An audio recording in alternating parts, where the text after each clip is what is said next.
한동훈 후보의 공약도 점검해 봅니다. 성장하는 중산층 시대를 열기 위해서 전국에 5개 서울을 만들겠다. 5대 메가폴리스 전략을 발표했습니다. 어떤 비전입니까? 지금까지 서울 수도권 집중 문제가 대한민국의 큰 문제 중에 하나였잖아요. 네. 그런데 이걸 해결하기 위한 방식이 균등한 지방 지원, 공기관을 내려보낸다든가 네. 한 공기관은 여기 보내면 다른 쪽에서 얘기하면 이쪽 보내고 지원금을 내려보내고 균등하게 내려고 이런 방식이었거든요. 그런데 네. 결국 실패했습니다. 이런 방식으로는 그 지역에 있는 시설들의 시설만 좋아지지 실제로 일자리가 늘어나거나 그 지역에서의 특성을 강화한 경쟁력이 생기지가 않아요. 저는 네. 제가 말씀드린 5대 메가폴리스는 중앙정부 차원에서 단순한 분산이 아니라 전략적인 집중으로 역사적으로 오히려 집중으로 풀어서 한마디로 전국에 5개의 서울을 만들자는 겁니다. 그래서 제대로 된 산업 유치, 그리고 살고 싶은 정주 환경의 조성, 그리고 첨단 인재를 육성하자는 거예요. 그래서 이걸 저는 공약에서 대통령의 워룸에서 직접 챙기는 미래성장 2개년 계획을 하겠다라고 말씀드린 바 있어요. 국토 인프라를 종합 200 2개년 계획 역시 그 워룸에서 같이 진행하려고 해요. 그런데 구체적으로는 이렇게 설명드릴 수 있을 것 같아요. 네. 그 지역이라든가 몇 가지 메가폴리스를 대도시를 중심으로 만들고 그 지역을 규제를 그 지역에 하나서 푸는 이 방식으로 가겠다는 겁니다. 예를 들어서 AI를 하겠다는 메가폴리스가 있다면 네. 해야 되는 AI는 핵심은 결국은 데이터입니다. 데이터는 그런데 지적재산권이나 개인정보보호법의 제약에 크게 묶여 있어요. 그런데 그 지역에 한해서는 그 개인정보보호법을 이 규제 프리존을 만들어서 아예 풀어주겠다는 겁니다. 이게 좀 과감한 발상이긴 합니다만 영국에서도 이런 데이터의 규제 프리존을 이미 시행하고 있거든요. 네. 지금은 그런 방식으로 했었을 때는 지금은 우리가 기업을 어떤 지역에 내려보내려고 할 때 기업을 설득하고 압박하고 좀 가지고 이래야 되잖아요. 네. 그런데 그 지역에서만 할 수 있는 이런 한마디로 말해 화끈한 특별한 규제 혜택이 있으면 기업들은 내려갈 겁니다. 그리고 그 지역에다가 그 기업에 있는 사람들이 자녀를 교육을 제대로 할 수 있는 교육 여건이라든가 이런 부분까지 계속 붙여주는 거죠. 그런데 지금까지 이런 거 왜 안 했냐 그러면 안 하진 않았어요. 그런데 지자체 차원에서 이걸 하게 되면 이런 규제라든가 이런 문제는 중앙정부에 집중되어 있잖아요. 대한민국은. 이런 정책을 펼 수가 없습니다. 그러니까 5대 메가폴리스를 만들겠다는 정책을 중앙정부의 핵심 정책으로 만들겠다는 겁니다. 저는 이걸 성과를 낼 수 있다고 생각합니다.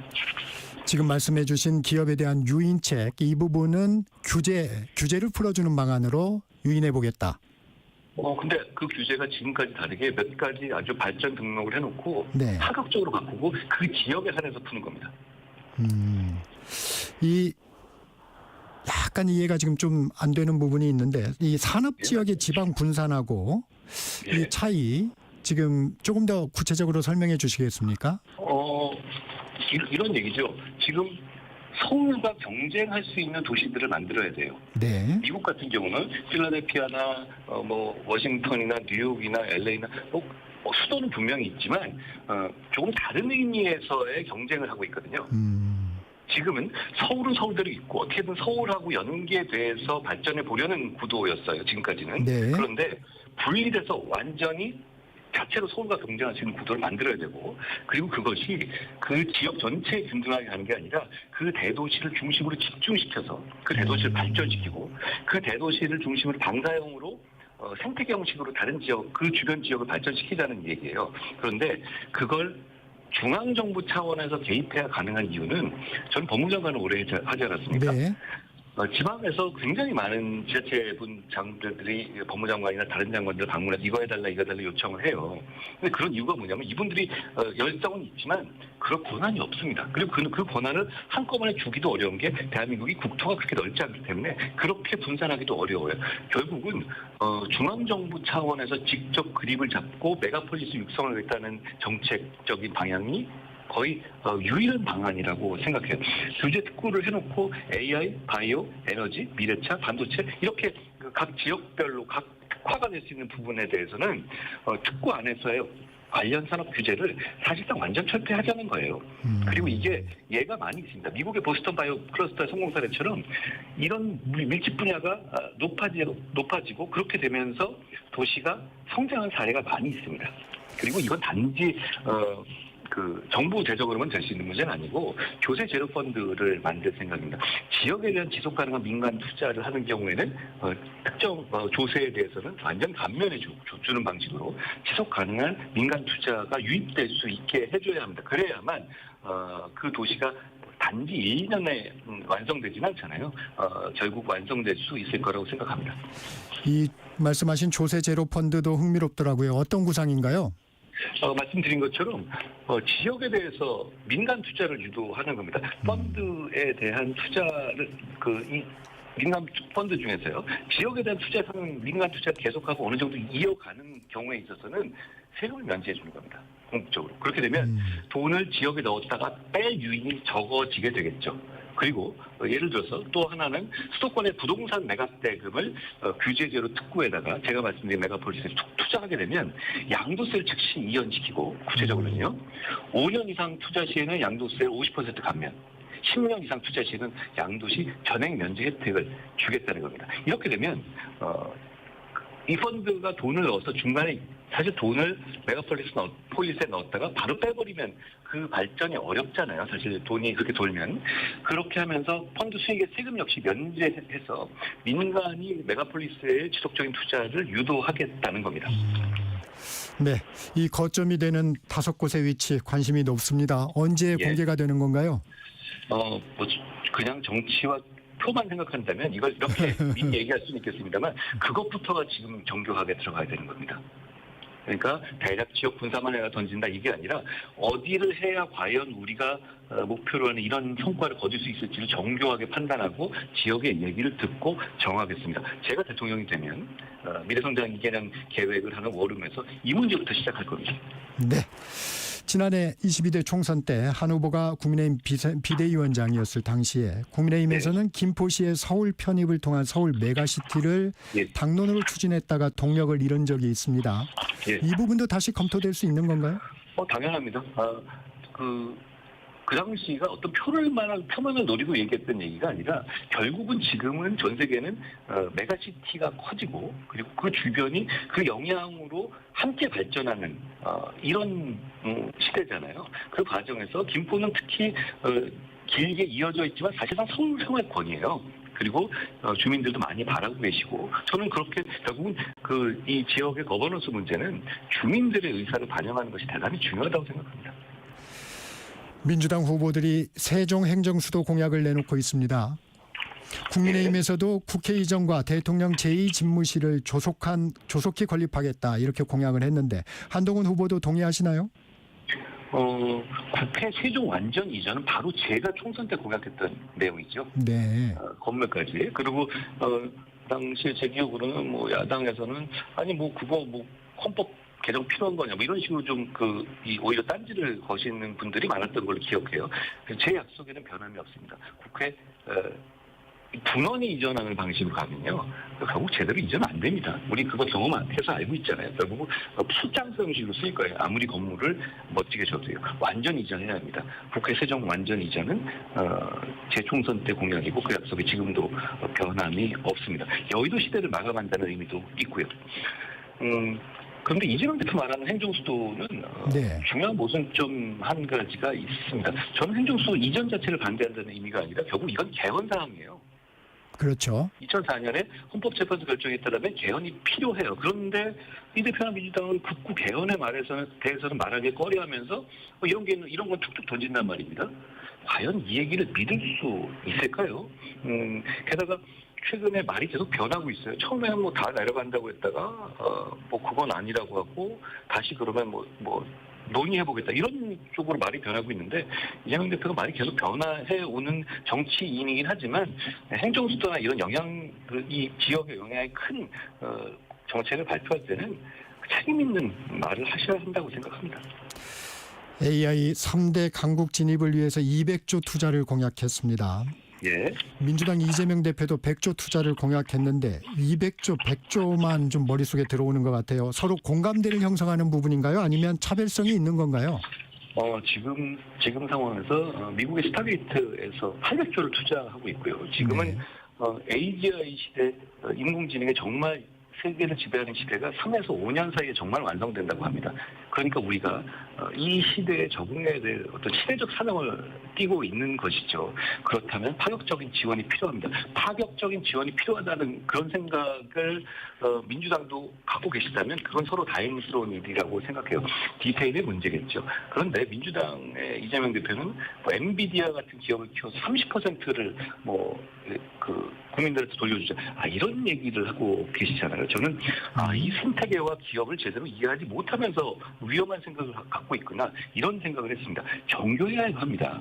저는 AI에서 200조를 투입하다는 것이 그 숫자의 문제가 아니라 AI에 정말 필요한 컴퓨팅 파워를 높이기 위한 칩을 구매해서 공동으로 우리 기업들이 쓰게 하는 것, 그리고 데이터에 관한 규제를 철폐하고 데이터에 대한 규제를 AI의 발전에 적합하도록 만들겠다는 것, 그리고 무엇보다 또 중요한 건 AI 인재가 유출되지 않도록 하는 것이거든요. 네. 그 인재에 대한 인재가 대한민국에서 대한민국을 위해서 일할 수 있는 상황을 만들기 위해서 그 돈을 쓰겠다는 것이고, 그 정도의 돈을 지금 투입해야 지금 우리가 이 AI 혁명 시대에 올라탈 수 있다고 생각해요. 과거에 산업혁명이 체력을 극복했잖아요, 인간이. 네. 그때 우리는 그게 있는지도 모르고 지나가다가 나라를 뺏기기까지 했습니다.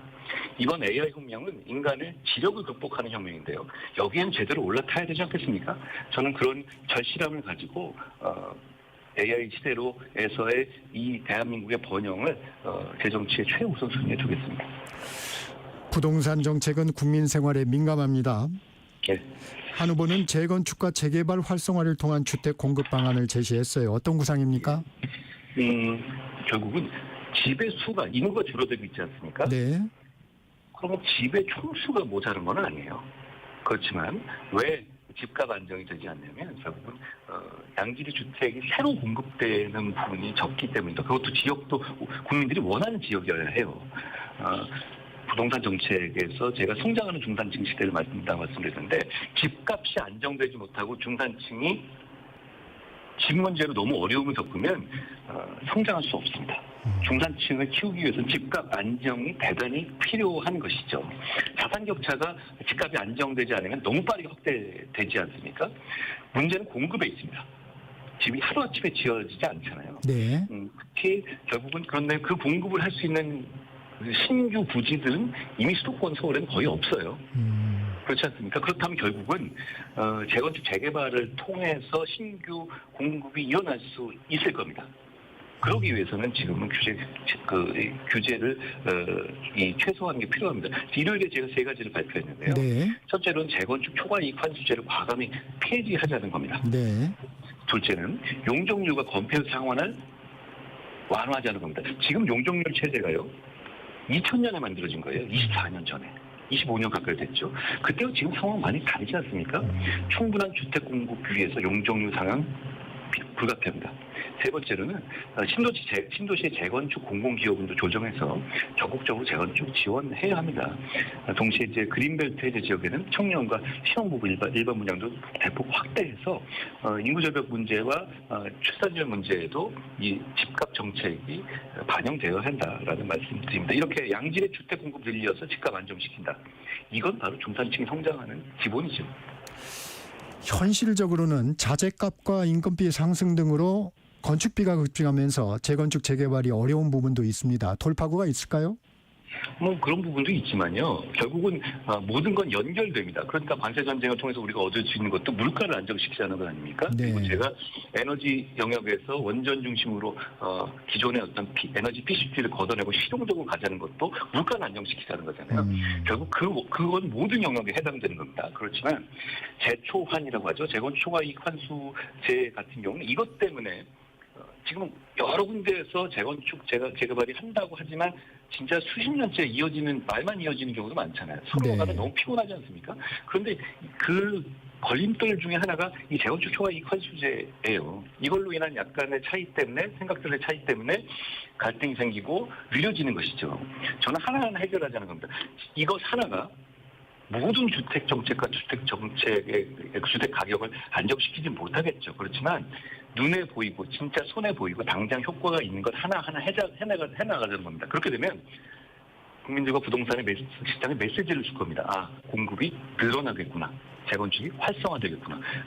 그런 심리가 결국은 제가 말씀드린 양질 주택 공급 상승과 집값 안정을 가져오게 될 거라고 저는 기대합니다. 종합부동산세에 대한 입장은 어떻습니까? 종부세 자체에 대해서는 굉장히 복잡한 상황이 있어요. 네. 너무 많아졌죠. 그렇지만 그 숫자가 윤석열 정부 들어서 공시지가에 대한 현실화 한 부분들, 그걸 낮춘 부분들 이런 걸 어느 정도 보정되긴 했는데요. 부동산으로 인한 세금의 액수를 줄여야 된다. 그런 방향에 공감합니다. 제가 얼마 전에 상속세 문제도 말씀드렸잖아요. 네. 역시 비슷한 얘기인데요. 이 상속세 문제도 수십 년간 원래는 상속세의 대상이 아니었던 중산층에게도 상속세의 대상이 넓어지고 있잖아요. 그렇죠? 왜냐하면 원래 과거에는 마포 같은데 아파트 하나 갖고 계시던 분들은 상속세의 대상이 아니었는데 아파트 값이 올랐지만 그동안의 과표가 수십 년째 그대로 있음으로 해서 내지 않았었던 분들까지도 이제 세금을 내게 됐죠. 네. 이런 상황들은 결국 그 부동산 관련 세금들이 물가라든가 상황에 맞게 하고 적응해야 되는데 그게 제대로 안 되어 온 겁니다. 저는 이런 면에서 이런 부동산 세제의 문제는 그냥 감면 일면도라기보다는 정상화라는 말씀을 드리고 싶습니다. 마지막으로 짧게 한번 질문 드리겠습니다. 북핵 문제. 북한은 핵무력 완성을 주장하고 있고 트럼프 행정부도 북한의 핵 보유를 인정하는 듯한 입장도 내보입니다. 핵 대응 전략은 어떻습니까? 전에 처음에 트럼프 행정 초기에 말했던 북한에 관한 원급 때문에 그런 말씀을 하신 건데 정확하게 말하면 핵 보유 자체를 인정하는 건 아닙니다. 그런 취지는 아니라고 미국에서도 다시 입장을 했죠. 그렇지만 상황이 굉장히 가변적인 것은 분명하고요. 결국은 그런데 이제 그 과정에서 이런 말씀들을 하는 분들이 많죠. 핵 무장하자 그냥. 그런데 이건 국민들 입장에서 자연스러운 현상인데요. 마무리해 주시고요. 핵무장은 죄송합니다. 제 입장을 간단하게 말씀드리죠. 네. 저는 일본처럼 핵 잠재력 그러니까 핵무기 직전 단계까지 가는 핵 잠재력 확보가 현실적인 대안이라고 생각해요. 농축 재처리 기술의 확보죠. 그리고 더 나아가서는 핵 추진 잠수함 개발하는 등 북한에 대한 억지력을 더 강화하고 삼축 체계를 보강해야 합니다. 네, 고맙습니다. 지금까지 한동훈 국민의힘 대선 예비 후보였습니다.